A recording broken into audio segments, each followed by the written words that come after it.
As a business owner, you've probably heard that you should form an S Corp because it'll save you so much money. In this video, we're going to talk about what an S Corp actually is, how it might save you money, and why it might not actually be the best choice for you. Before we get started, go ahead and hit the subscribe button and the little bell so you'll be notified every time I release a new video on how to legally protect your business. Hey, I'm Amy. I'm a lawyer for online entrepreneurs, and I get this question about S Corps all the time. And I am so excited to help you figure out if an S Corp is actually the right thing for your business or if you don't need to think about it yet. Now, before we dive into it, I do want to say that I'm a lawyer, but I'm not your lawyer, and I'm also not an accountant. So I always encourage people who are thinking about this S Corp decision to speak to an accountant who knows the details of your business and who can talk through this with you so that you can figure out what's actually the best choice. Today, I just want to give you the information so that you have a basis to get started. But of course, if you think that it is time to make that decision, then definitely go talk to an accountant. So the first thing that you need to understand is what an S Corp actually is. So many people ask this question of, should I form an LLC or should I form an S Corp? And that's actually the wrong question to be asking. There's two separate questions there. So the first one is, should I form an LLC? And then the second one is, should I tax my LLC? Should I choose to have my LLC taxed as an S Corp? So the big thing to understand is that an LLC is the legal structure of your business. It is a business entity, and the purpose of an LLC is to protect your assets. In contrast, the term S Corp refers to the way that a business is taxed. The S Corp election is a decision that you get to make about how you want your business to be taxed after you form the LLC. S Corp election does not change the legal structure of the business. It's still an LLC. It still has the asset protection of an LLC, but choosing the S Corp election changes the way that you pay taxes in your LLC. So 90% of the time, and there are some exceptions to this, but most of the time when you hear someone say, I have an S Corp, what they actually mean is they have an LLC that they've chosen to have taxed as an S Corp. The great thing about this is that you can set up your LLC when you're first getting started in your business, and I definitely recommend you do, but you can set up your LLC with the default tax structure and not worry about the S Corp election at first, because it's not going to be the right choice for everyone starting out, for most people starting out really, but you can save it for later. So you can, once you get to the point of being profitable enough, then you switch over to you make the S Corp election, you switch to being taxed as an S Corp, and then you get the tax benefit. So we'll go later, we'll go into exactly where that switching point is and what those tax benefits are. But now you can see that the LLC is the business structure and S Corp is the tax structure. So in this video, we're going to be focusing on that second question.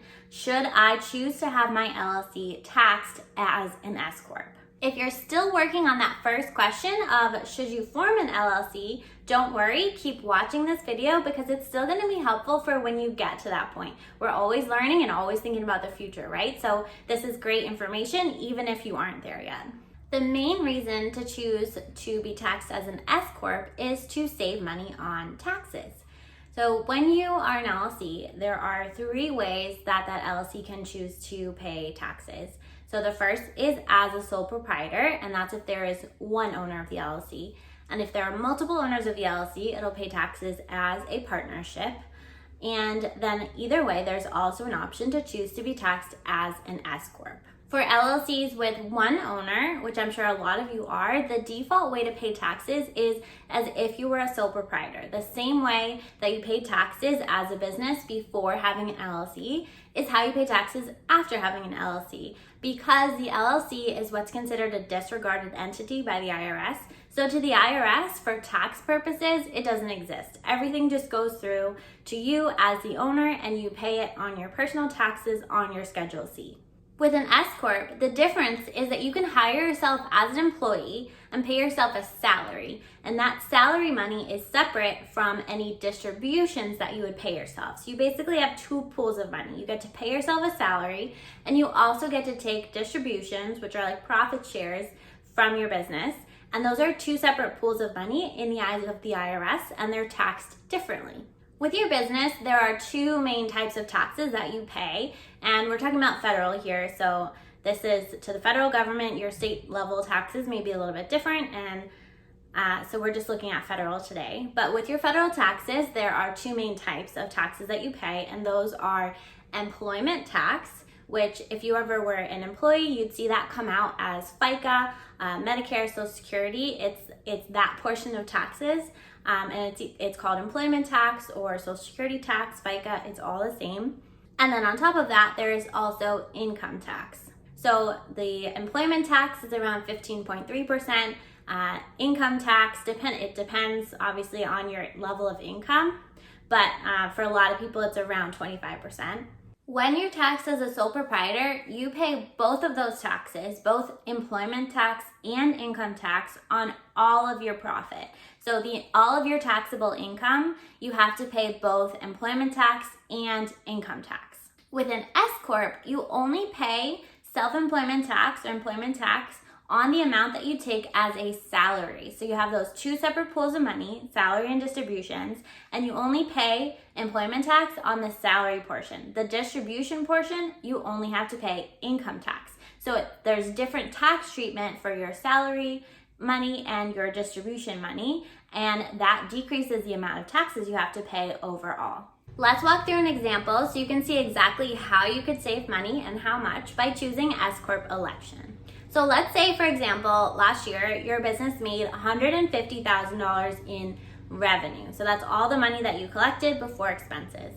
And then for your expenses, let's say you had $50,000 of expenses. That leaves you with a profit of $100,000. And so this is kind of a rough way to estimate what your taxable income will be. Obviously, it's going to be a little bit different with standardized deductions or business expense deductions, all that stuff.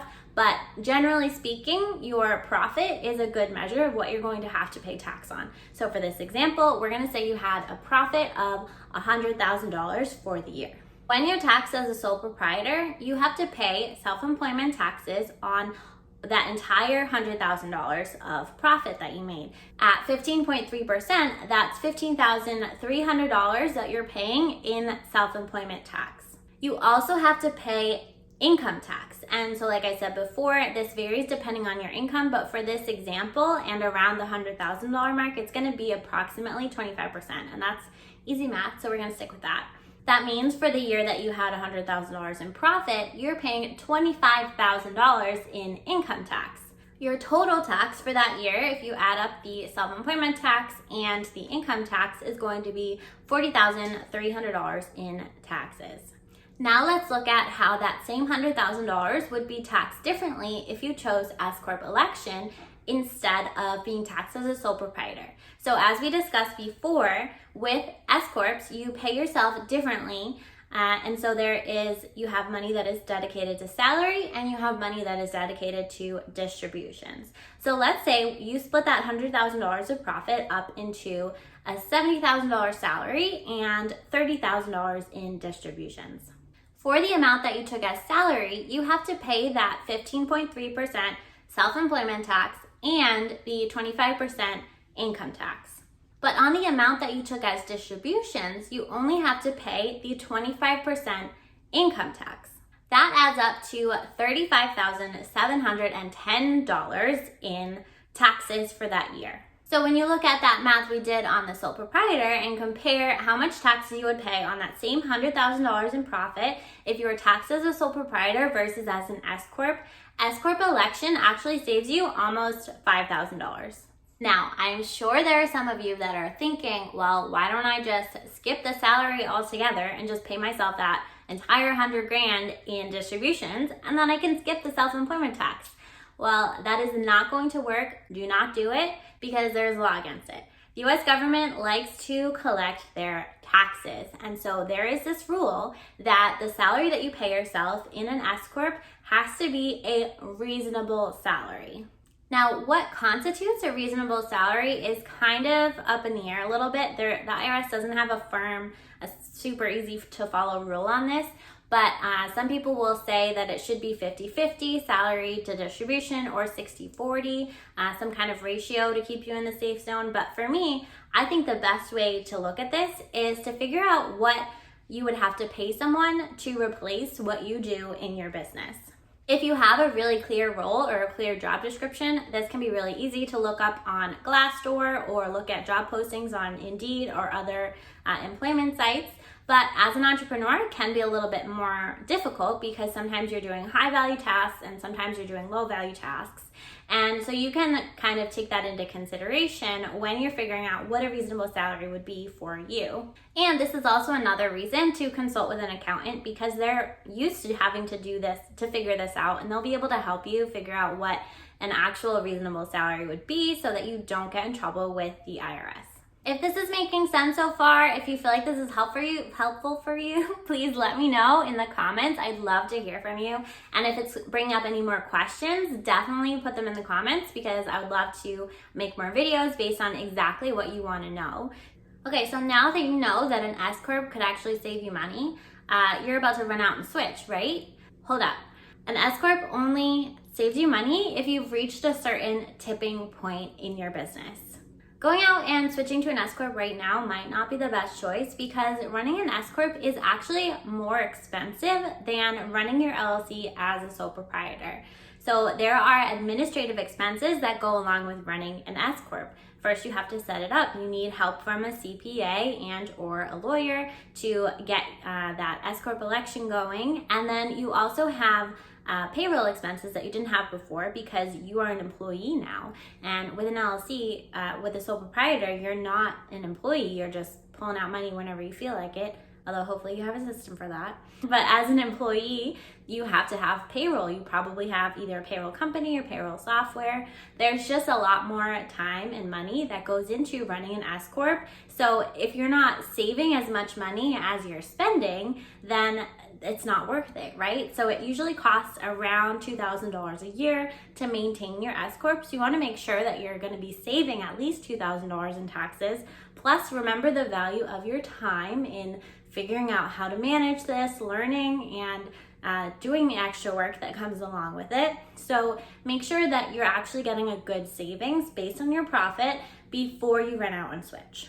So let's walk through another example so you can see exactly what I mean and where that tipping point might be. So for this example, let's say that last year you made $50,000 in profit. If you choose to be taxed as a sole proprietor, you would pay about $20,000 in taxes.